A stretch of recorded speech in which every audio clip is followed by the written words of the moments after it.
আজকের পর্বে আপনাদেরকে রান্না করে দেখাবো দই চিকেন। স্বাদের ব্যাপারে কিছু বলছি না, কারণ এটা রান্না না করে খেলে কেউ বুঝবে না যেটা আসলে খেতে কেমন। আজকের এই দই চিকেন রান্না করছি সরিষার তেলে। কেউ চাইলে সয়াবিন তেলেও রান্না করতে পারবেন। তেল গরম হয়ে আসলে দিয়ে দিতে হবে পেঁয়াজ কুচি। আমি এখানে 1 কাপের বেশি হবে পেঁয়াজ কুচি অ্যাড করেছে। সাথে দিলাম 2টো তেজপাতা, এরপর এটাকে ভেজে নিচ্ছে। বেশ কিছুক্ষণ ভাজার পর স্বাদ মতো লবণ দিয়ে দিচ্ছি। এই পর্যায়ে লবণ অবশ্যই দিবেন। দিয়ে দিলাম 2 টুকরা দালচিনি, সামান্য লং, সাদা এলাচ এবং কালো এলাচ। সাদা এলাচ নিয়েছি 5 থেকে 6টি, কালো এলাচ 2টি, অবশ্যই থেতো করে দিবেন।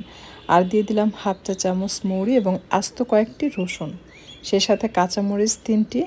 রসুন এই পর্যায়ে অবশ্যই অ্যাড করবেন। রসুন এবং মৌরি এই দুটোই কিন্তু আপনার এই চিকেনের স্বাদটাকে বৃদ্ধি করবে।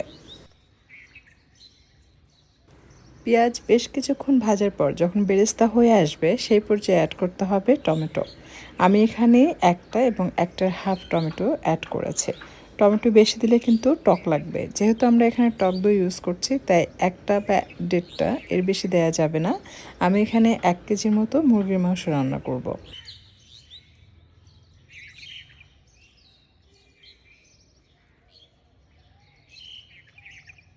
আর এই পর্যায়ে দিয়ে দিচ্ছি খাঁটি গাওয়া ঘি, প্রায় 3 টেবিল চামচের মতো। এই ঘি দিয়ে রান্না করলে খেতে এতটাই সুস্বাদু হয় আর এতটা সুঘ্রাণযুক্ত হয়, আপনি যখন রান্না করে খাবেন তখন বুঝতে পারবেন।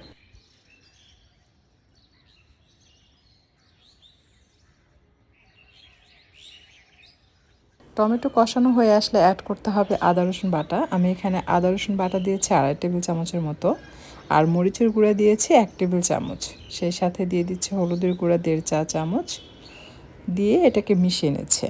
এই পর্যায়ে চুলার তাপ হালকা রাখতে হবে। বেশি তাপে কিন্তু গুঁড়া মশলা ভাজা যাবে না, তাহলে কিন্তু কালার ডার্ক হয়ে যায়, তখন চিকেনের কালারটা সুন্দর আসে না। দিয়ে দিলাম ধনিয়ার গুঁড়া 1.5 চা চামচ, জিরার গুঁড়া 1.5 চা চামচ। এরপর আবারও এটাকে মিশিয়ে নিচ্ছে। আর এই পর্যায়ে মশলা কষানোর জন্য পানি দিয়ে দিতে হবে 1 কাপ। 1 কাপ পানি দিলে কি হবে, ধীরে ধীরে মশলাটা সেদ্ধ হবে এবং গলে যাবে সব কিছু। 1 চা চামচের মতো লাল মশলা পাউডার দিলাম। দিয়ে এটাকে ঢাকনা দিয়ে ঢেকে স্লো ফ্লেমে বসিয়ে রাখবেন। মাঝে মাঝে ঢাকনা খুলবেন আর নেড়ে চেড়ে দিবেন।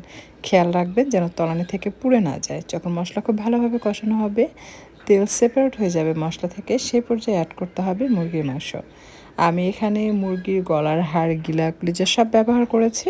তবে গিলা এবং কলিজা কিন্তু আমি আলাদাভাবে সেদ্ধ করে নিয়েছি, কারণ এটার মধ্যে রক্ত থাকে। যখন এটা সহ রান্না করা হয়, ওইটার রক্তের যে একটা ঘ্রাণ থাকে, ওইটা মাংসের সাথে মিক্স হয়ে যায়, খেতে ভালো লাগে না। তাই আলাদাভাবে যদি আপনি কলিজাটা সেদ্ধ করে পানি দিয়ে ভালোভাবে ওয়াশ করে ফেলেন, তারপর সেই কলিজাটা রান্না করেন, তাহলে মাংসের যে কলিজার ঘ্রাণ সেটা কিন্তু আসে না, আর চিকেনের যে সুঘ্রাণ সেটাও অটুট থাকে। আর আপনার এই কলিজাটাও খেতে ভালো লাগে। সো আপনি এভাবে রান্না করবেন, দেখবেন খুব ভালো লাগবে। অনেকে আছে কলিজা খেতে চায় না মাংসের মধ্যে দিয়ে রান্না করলে, এভাবে রান্না করলে সবাই খেতে পছন্দ করবে। আর যখন আপনি কষাবেন মাংস, তখন একদম হালকা আঁচে দিয়ে এটাকে কষাতে থাকবেন। দেখবেন সুন্দরভাবে ধীরে ধীরে চিকেন থেকে পানি ছাড়বে আর চিকেনটা খুব সুন্দরভাবে সেদ্ধ হয়ে যাবে এবং ভুনা ভুনা হয়ে যাবে।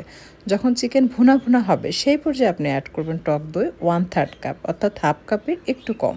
আর অবশ্যই ফেটিয়ে নিয়ে তারপর অ্যাড করতে হবে এবং চুলা বন্ধ করে অ্যাড করেছি আমি। এরপর এটাকে মিশিয়ে নিচ্ছে। টক দই দিয়ে এটাকে কিছুক্ষণ নেড়ে চেড়ে কষিয়ে নিতে হবে। এসবে খুব সুন্দর ঘ্রাণ পাওয়া যায়। আপনি যখন রান্না করবেন তখন বুঝতে পারবেন। এখন দিয়ে দিচ্ছি গ্রেভির জন্য পরিমাণ মতো পানি। খুব বেশি পানি দেওয়ার দরকার নেই, কারণ এটা একটু ভুনা ভুনা টাইপ হবে।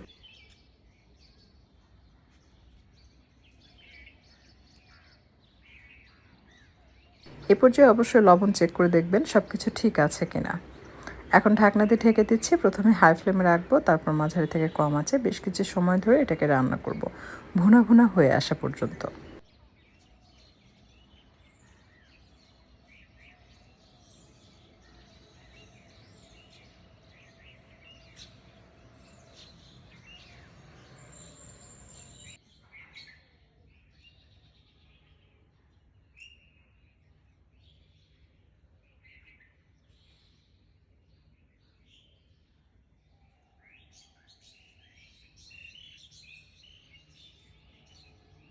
রান্না হয়ে গেছে। এই পর্যায়ে চুলা থেকে নামানোর পূর্বে আমি সামান্য ধনিয়ার পাতা কুচি দিয়ে এটাকে মিক্স করে নামিয়ে গরম গরম পরিবেশন করব। এটা আপনি রুটি, পরোটা, নান, চাপাতি গরম ভাত, সাদা পোলাও সব কিছুর সাথেই কিন্তু পরিবেশন করতে পারবেন।